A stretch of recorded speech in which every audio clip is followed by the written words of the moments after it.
ఈ మధ్య కాలంలో ఉమ్మడి చిత్తూరు జిల్లా పరిధిలో భారీ వర్షాలకి వాగులు వంకలు ఉధృతంగా ప్రవహిస్తూ చెరువులు నిండుకుండలా మారిన విషయం మనందరికీ తెలిసిందే.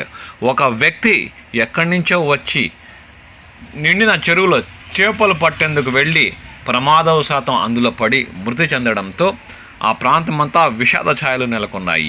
ఈ సంఘటన చిత్తూరు జిల్లా పుల్చల మండలం ఎర్రిపాపిరెడ్డి గారిపల్లి పంచాయతీ పరిధిలోని కృష్ణమ్మ చెరువులో గురువారం చేపల వేటకు కోసం వెళ్లిన వ్యక్తి ప్రమాదవశాతం అందులో పడి మృతి చెందారు.